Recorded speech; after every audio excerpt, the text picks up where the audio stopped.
this time. So according to this testimony, the OCS was not there.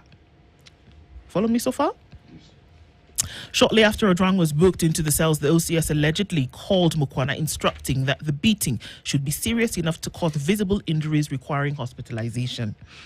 According to Mukwana, I called Talam and asked him the extent of the beating that was needed. He said, Mtu apigwe apate majeraha apelekwe hospitali. Okay?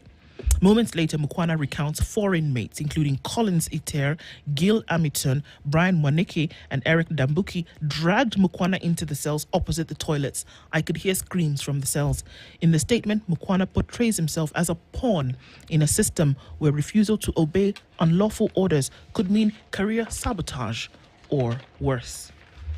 This happened in the later part of Monday. This happened after Eliud Lagat, the DIG, had said he was going to step aside for investigations to continue. It seems to me that is another unexpected turn of events, just like the CCTV footage from Bagavi Hospital was unexpected that would be shown to the public. Because what it does is that it knocks out testimony that was otherwise seen as valid and verified. And we saw that over the weekend. And then Monday comes around and then Mukwana says, hang on a minute.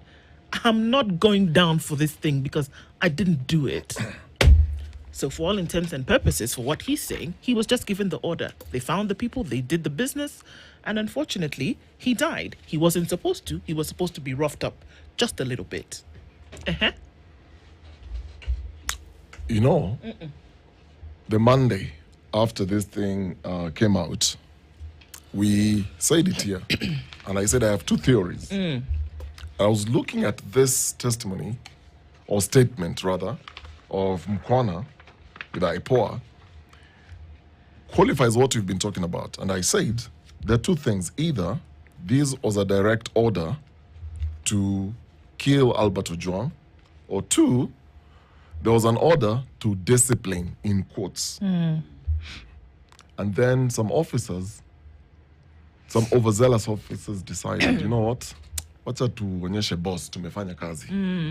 And they decided to inflict injuries on Albert, and then they didn't know they'd gone too far, and it was too late. You can't turn back. And now, because suddenly this young man has died, let's stitch together a story. We piece this story as we've always done, and the story has just died down quietly. Little did they know the noise that was coming from the public and how we've managed to sustain this story and keeping the story alive was going to pile so much pressure.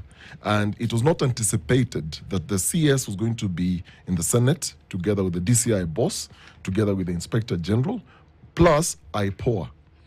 So you look at the statements from the police spokesperson to the statements in the Senate, to now all the statements now that came out later, and all the contradictions and the inconsistencies point to a plot to just cover this murder. Yes. I mean, it was clear.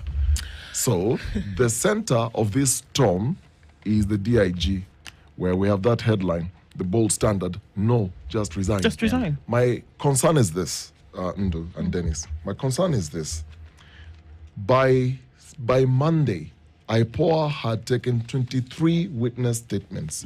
This includes people from the family members, police officers from Mawego, and also Central Police Station, and the DCI officers involved in the arrest, though we're not told clearly who those are. No. Now, everybody is doing all these statements, but one man.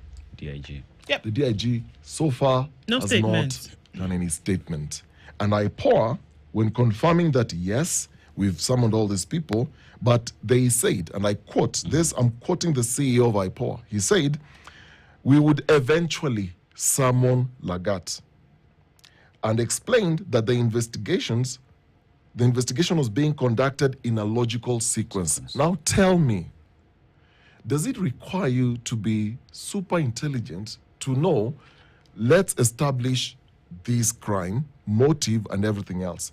So collects all these witness statements. But where is the source? Yes. The source is the complainant. Who is the complainant? DIG. The DIG. And the DIG, according to the CS Murkomen yesterday, he never actually reported this matter to any police station as any normal citizen or any person would do to complain. There's no Absolutely. OB number. If you were aggrieved, you go and you report, essentially call police. Yes. He didn't. Yeah. And this is the thing, we were not. Scarcity of information as to the mention of his name did not exist. Douglas Kanja himself on Monday morning, in the presence of Eliud Lagat, said the complainant here, not somebody else in a far-off land, Yes. right here standing next to me, the complainant. And I do agree with Nelson Harvey that Douglas Kanja actually did the country a favor by making the statement the way he did in that press conference, because you would have been none the wiser as to what happened. So my question is, what is IPOA waiting for? You have been told time without number that this is the person who allegedly may have given an order. Beyond that, this is the complainant, this is the person who had an issue, and everybody along the sequence is mentioning his name. Even until yesterday, when Mukwana is giving this change of testimony, his name is yet again mentioned. What is IPOA waiting for? IPOA, this is what IPOA says. Let me quote IPOA directly. It's good to just, because all these things are just out in the open. IPOA says the reason they haven't started with the complainant, in this case DIG Lagat, is that certain facts are already clear. Which ones? Which ones? We are not saying we won't investigate the complainant. Rather, we are following a specific sequence in how we conduct the investigation. Let me ask you something. Ikizungumi. Let me ask you a question. You are one of those security guys. Listen, in a murder where, let's say, a partner is killed, who is the first suspect? Yeah? Tell me now. It's too obvious. Who is the first suspect when you and I are in a relationship and then I'm offed? Who is the first person who is asked questions? Who is person of interest number one? In this case, it is clear who person of interest is number one is. But then you ask in fact, you are here, the person is looking at you, but you go around, you look for people in Finland, you go to Australia, and then still the person that everybody's eyeballs are on, you're not asking the question. I'm going to ask, what is IPOA afraid of? There is the comment that was made here yesterday by Okiom Tata that this is so that allegedly the IG is given an opportunity to piece up a proper evidence that will go in tandem with how he will walk out of the entire system. Because in a normal occurrence, the person of interest is the first person to be questioned, and then that statement is compared with every other statement as investigations continue. But, guys, listen, if you go back, just listen to what the DCI boss said in the Senate. He clearly said the person of interest in this probe is none other than the OCS Talam. Quickly, in fact, he said he's suspect. He's suspect number one. Suspect number one. Yeah. So quickly, the first person that IPOA starts to follow around is the OCS. So the question is, how then do we talk about independence when it's so clear that the person that you've been told is the suspect is the one you're following? The one you're following. You're not starting with the person of interest. In this case, the complainant is the one who actually went and made a call to the cybercrime unit. That means if the wind blows in another direction tomorrow and somebody says, actually, you know what, if Douglas Kanja were to wake up today, or if Amin were to say, actually, you know what, the person of interest is my grandmother sitting on top of a tree, that's the person that you're going to follow tomorrow. Come on. Come on. Because then again, one would even ask the DIG and the command and the control he has in the system, and look at the juniors who went to arrest the guy. One would just trace it back to the DIG. So one asks the question, why is Talam the focus and not the DIG if he is the one who complained and allegedly even gave orders for this man to go get picked up? There's been this conversation, there's like a cold war between DCI officers and regular police officers. What I'm saying here, you do realize, guys, DCI is not part of what is going on here. Essentially, when you look at this statement, what Mukwana is saying, the call that he received from his boss, and the boss who received from his boss, and the order given was that you wait at the station, DCI wanakuja. Wanaleta mtu. Wanaleta mtu. So when the DCI handed over Albert, again, we're not told He was in what state? We're not told. So once the DCI handed over, now the blame is squarely on the police at Central. So DCI is not involved in anything going on here. All this shifting of blame. Let's go back to the eye of the storm. Now, Mr. Lagat did not file a formal complaint at any police station against Ojwang regarding the alleged post on X. So no such complaint exists in an occurrence book, number Why? one. It was a direct phone call to DCI, giving this information. I am complaining A, B, C, D, yada, yada, yada. Then quickly, they travel to Homa Bay, arrest Ojwang.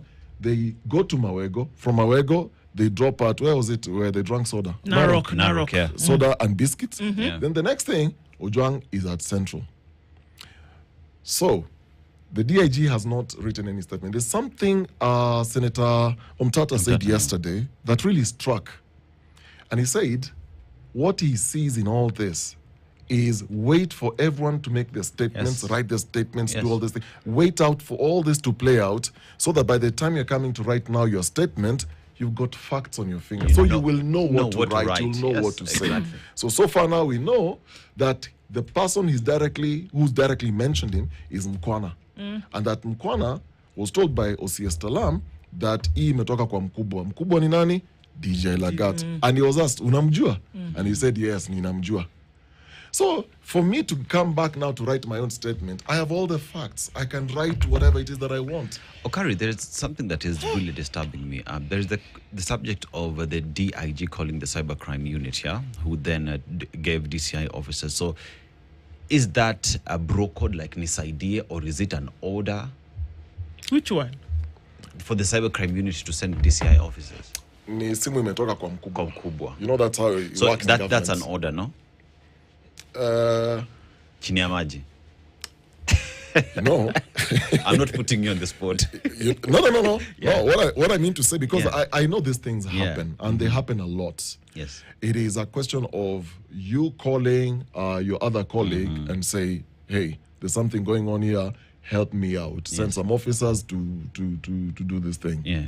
And so what the DCI boss did is call the unit, and somebody was responsible now to follow through the case, or what you call in quotes the file. Yeah. Fuata your file, uone vile itafika ni ya mkubwa. But in this case, it's a file that has not been officially launched. No, there's nothing official. So that means this thing goes, if you trace it back, it even goes back to the DCI boss, you know. You know so what? It is a web. You know what? Everyone is involved in one way or the other.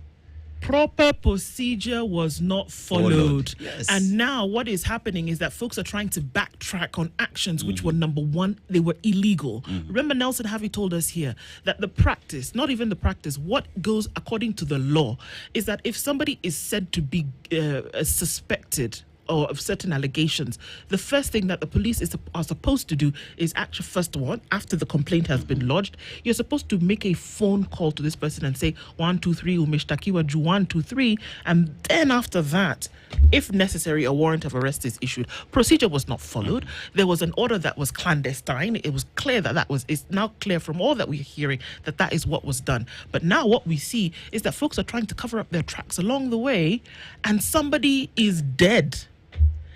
Somebody is dead, number one, he needn't be. Number two, now, after the fact, people have told lies, people have given false testimony, people have said things that didn't happen, others have not said things that actually did happen. And I repeat, somebody is dead. Yeah. And now we see all this cover-up happening, all this trying to make up stories. But you know what? The truth, hide it under a bushel, put it under the earth. For 10 years, 100 years, it will come out. The truth will come out, and I'm telling you, this life was taken before its time. Albert is telling us what happened. Yes. He's telling us what happened. Although for me, what doesn't make sense, the Subaru that went to get Albert At Ojwang 9:10 p.m. from Homa Bay, it was red in color. That was the initial report. The Subaru that went to that dropped him at Central was actually a black Subaru. So what we don't know is if he was dropped off somewhere with the red one, and then the black one is the one that went and picked him up and brought him to Central. So we don't know. We don't know We that so far. So We don't you're also know. looking at. I'm looking at this statement from Kwana, And I'm also skeptical about a number of things. I don't have the facts with me, but I can question a number of things here. And one of the things is it's easy to track the call logs. Yes. Because there's a lot of conversation going on here on phone. There's money that changed hands, and there is another phone that was used to now communicate this. And apparently, there's a WhatsApp group that they were actually chatting with one another. On the night of, according to what Yes. Mukwana said, Talam spoke to him a number of times. According to what he said, this can easily be tracked. If we're serious about finding the answers, we can actually find the them. same way we track people to quote unquote arrest. Yeah. In the same way we can use the same infrastructure to arrest. find out where Mukwana was at all these times. When he says he went home to sleep, woke up, went to have a meal, then he's having a conversation from industrial area. It's easy to just request for these call logs, find out if OCS Talam was indeed at Central or he was somewhere drinking water. Yes. With electrolytes Yes. at a minute past 7. Good morning.